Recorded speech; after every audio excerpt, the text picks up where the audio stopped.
So I'm going to tell you everything that you've ever wanted to know about the history of Philippi, and maybe even some things that you didn't know that you wanted to know. But if you remember a couple weeks ago when we were starting this series on Philippians, I said that there's some interesting information about the history of Philippi and the church in Philippi specifically that I just didn't have time to cram into my talk that night. But I think is really important, and I'm excited to kind of geek out about some of that with you now. Philippi is a city in the northeast of Greece. It's actually technically in Macedonia. But it was, at the time that Paul is writing to the Philippians, a really wealthy city.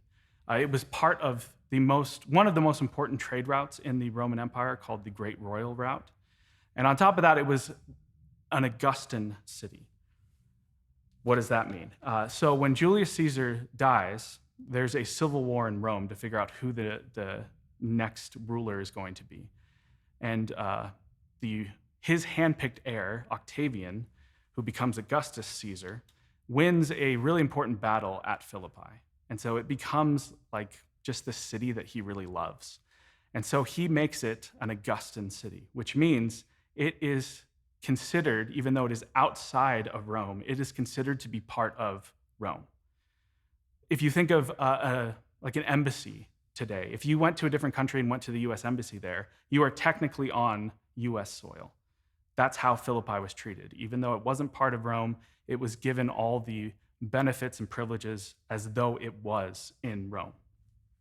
So that meant lots of privileges for its citizens. One of those was far less taxes, which just added to the wealth of this already wealthy city sitting on a trade route.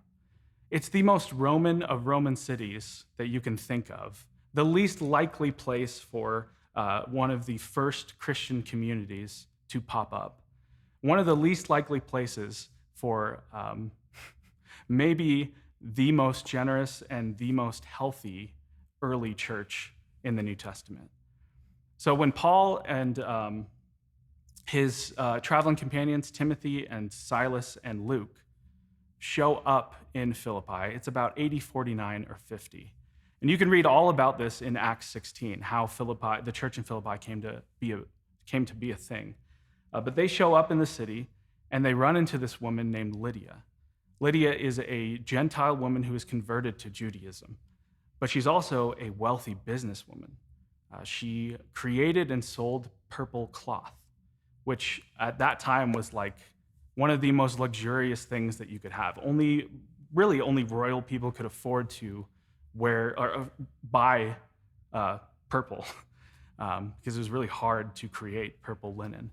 And so anyone who wore purple clothes, that was like a symbol of prestige and royalty and wealth. Lydia is the one who sold them that. So she's very wealthy, which was a really rare thing back in the first century.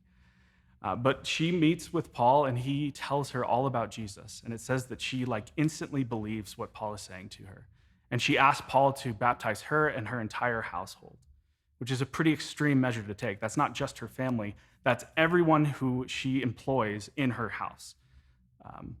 Everyone that is connected to her is baptized and starts to follow Jesus. Not only that, but she tells Paul, I have this house that I want you guys to stay at. That can be your base of operations. And also, let's start meeting there. And so Lydia's house becomes the church in Philippi, the very first church in Europe. Lydia is thoroughly entrenched in Roman culture. Her whole livelihood depends on it. And because this is an Augustan city, practicing Christianity is actually illegal. So she has a ton to lose by following Jesus and starting a church in her house. Another prominent character in the formation of the church in Philippi is a Roman jailer. And there is this crazy story that, again, you should read in Acts 16. But basically, Paul and his traveling companions, as they often do, get into trouble and get thrown in jail. And through some crazy circumstances that happen, they're able to talk to this jailer about Jesus. And it says again that he believes what Paul is saying to him, and he and his entire household are baptized. He actually takes Paul and Timothy and Silas and Luke out of the jail in the middle of the night, which is vastly illegal, that he could be killed for doing this. He takes them out of the jail in the middle of the night so that they can baptize his entire household. Again, he has everything to lose by following Jesus and instead throws everything into following Jesus. So I love the story of the church of Philippi because it's just so unlikely. It's the least likely place, and the people that are responsible for making it happen who already live there are the least likely people that you would ever expect. A wealthy businesswoman and a Roman guard, two people who have everything to lose by following Jesus, who instead leverage everything they have to create this community of believers, to create this church that becomes one of the healthiest and most generous churches in the first century. I think that entire story is just really encouraging to me today. We don't have to have it all figured out. We don't have to be experts in Christianity. We don't have to have followed Jesus for years and years and years to be used in powerful ways to create communities that reflect him.